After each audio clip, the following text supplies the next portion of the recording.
59.5 ミリの非常に激しい雨が降ったほか、栃木県が鹿沼市に設置した雨量計で56ミリの非常に激しい雨。気象庁は自治体の情報に従って直ちに安全な場所に避難するか、周囲の状況を確認して外に出るのが危険な場合は建物の上の階に移動するなど、できる限り安全を確保するよう呼びかけています。これまでに降った雨で土砂災害の危険性が非常に高くなっているため、山形県、福島県、茨城県、栃木県、埼玉県、千葉県、東京都、神奈川県、香川県、それに徳島県には土砂災害警戒情報が発表されている地域があります。また、栃木県と茨城県、それに埼玉県では川が増水して氾濫の危険性が非常に高くなっているところがあります。低気圧の影響で湿った空気が流れ込み続けるため、今日は関東や東北を中心に雷を伴って激しい雨が降り、局地的に1時間に80ミリの猛烈な雨が降る恐れがあります。今日の夜遅くまでに降る雨の量は関東や東北の多いところで200ミリと予想され、その後も北日本の太平洋側を中心に雨が降り続く見込みです。栃木県では今後の雨で川が警報が出ています。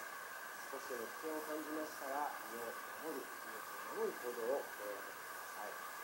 それではこの24時間に降った雨の量を見てみますと、特に関東地方で多くなっていまして、栃木県でかなり多くなっているのの様子をこちら見ていきましょう。動かしますと、関東地方にはこの南北に線のように連なった発達した雨雲が同じような場所にかかり続けている様子が分かります。特に栃木県内に土砂災害の危険度を表すこちらの図を見ます。これは大雨によって土の中にどれだけ水分があるか、そういったことを表していまして、高い濃い紫では土砂災害の危険がかなり高くなっているということがあります。関東では神奈川県三浦半島や栃木県で記録を行っています。この栃木県、特に西側半分で広い範囲で土砂災害の危険が高まっている状態になっています。この後の雨の予想、こちら地図で厳重警戒してください。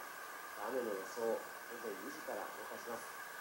関東地方には活発な雨雲がこの後もかかり続ける予想で、栃木県にも午前9時でもまだ予想されていますので、今後もまだ非常に激しい雨、場合によっては1時間80ミリの猛烈な雨の降る恐れがあります。そしてこの後です。この後、関東地方、昼過ぎてもまだ活発な雨雲予想されていて、大雨が長引く恐れもあります。その後は東北地方にもこういった線状の雨雲が予想されていますので、東北でも金曜日にかけて厳重な警戒が必要になりそうです。予想される雨の量を見ますと、今夜遅くにかけて関東地方と東北地方の多いところでさらに200ミリの予想となっています。これまでの雨量がかなり多くなっています。オレンジ色のところ、非常に湿った空気、雨雲が発達が必要です。注意点、警戒点まとめますと、災害の危険がもう差し迫っているところも多くなっていると思います。土砂災害や